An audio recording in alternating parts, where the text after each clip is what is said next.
Hello, and welcome to another day of Living with Spina Bifida. Today I thought I would talk a little bit about having spina bifida and being pregnant and having children, because I've been seeing a lot of people in the spina bifida community talking negatively, thinking that just because they have spina bifida, they could never have a family, they could never have children of their own, just because they have a disability. And I am first to say, right off the bat, that yeah, you can have children, even if you have spina bifida, even if you use a wheelchair full time, even if you walk with crutches, or you have a limp, or a bad back, or hydrocephalus, any of those issues, it is possible to have children and make a family. Now, for me, it wasn't exactly planned for me to get pregnant, but it was also not prevented for me to get pregnant. It just, if it happens, and it did happen. It's happened twice. My first child, she was born on December 11th, 2007, and her name was Willow. She died at almost 4 months, and it didn't have anything to do with me having spina bifida. She didn't have spina bifida. She just died of SIDS at one point. Just one of those really lame things that happens. But I also have had a son, and his name is Seth, and he was born April 28th, 2009. And neither one of those babies were planned, like I said, but we were still very careful. We took all the precautions. I took my folic acid. I saw a regular doctor. I saw an OBGYN, and I saw specialists. Where I was living at the time, they didn't have all the specialists and all the things that they needed to take care of me in town, so I had to drive about 45 minutes, half an hour away to go see a prenatal specialist so they could keep track of the baby, to make sure that the baby was okay, and to see if they were forming spina bifida or not, which neither one of them did ever. So it was more just a precaution, and if it happened, then they would know what to do, and they would take care of it either inside the womb or when the babies were born. But that didn't happen, so it was just extra doctor visits, extra care, and while I was at it, they were taking extra care of me, and we got to see the baby more while I was pregnant. And really the only, I guess, complication, real medical complication I should say, was I had gestational diabetes. But that's an extremely normal thing. It happens to quite a lot of pregnant women, not just because you have spina bifida. It just happens. Just one of those lucky things about being pregnant. For me, I will get real honest with you here. Being pregnant was one of the worst things I have ever experienced in my entire life. I didn't have any medical issues. I didn't have any emergencies. I didn't have any problems. I just had pain. More pain than normal. For me, because I have pretty severe scoliosis, everything was just compact. It's pretty compact anyway. All my organs and everything is just squished in there. But having an extra human in there growing and taking up more space in my body just made everything not pleasant at all. I couldn't sit up for more than 5 minutes at a time without having extreme pain in my ribs and upper body, and it was even more difficult for me to breathe than it was normally. And I also lost close to 50 pounds just from being pregnant because I didn't have any room for food. The babies, neither one for both pregnancies, both my pregnancies were pretty the same, so I can say the pregnancies, both pregnancies.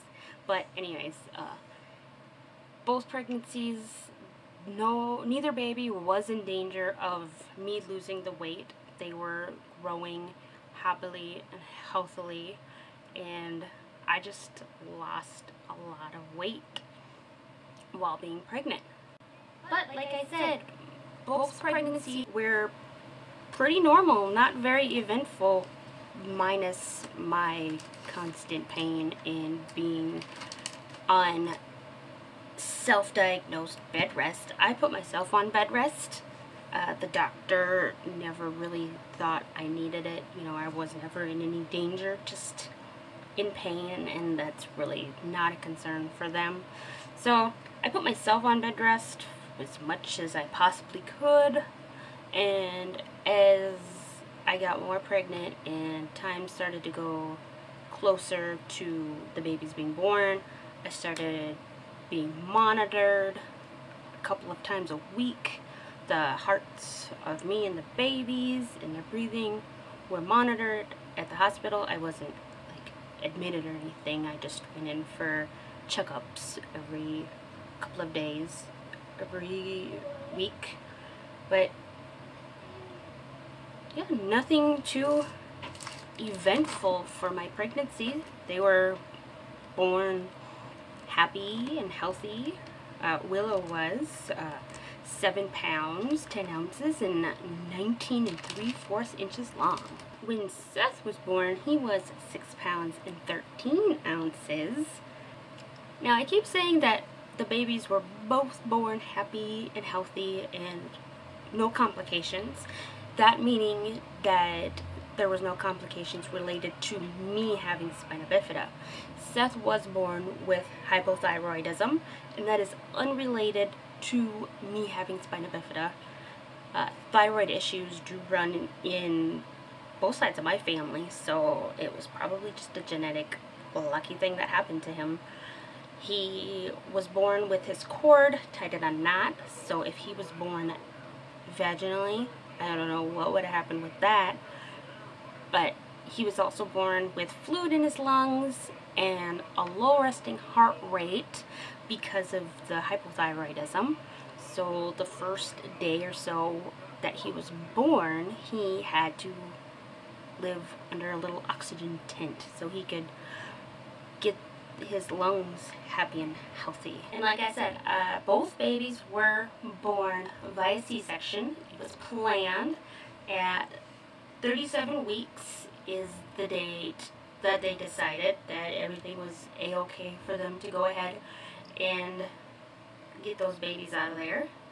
And I had to be put under completely because of my lesion from my spina bifida. I was not able to get an epidural, so I couldn't witness my babies being born. I had to go completely under, and my husband couldn't be in the room because I was put under completely with anesthesia, and some hospitals have that rule.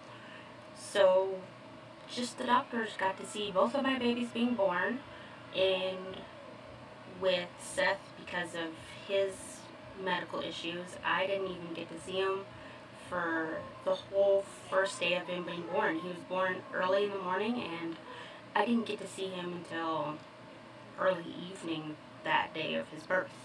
So it was an interesting start to life for those babies, but life is full of interesting things. As you might be able to hear downstairs, there's interesting things going on downstairs.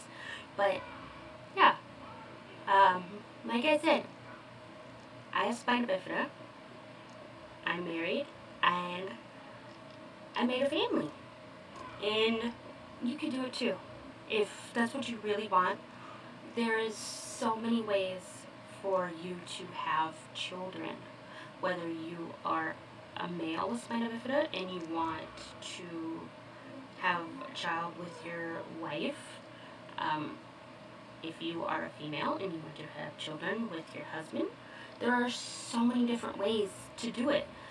All you have to do is talk to your doctor, talk to your spinal doctors, talk to the OBGYN, just talk to people around you.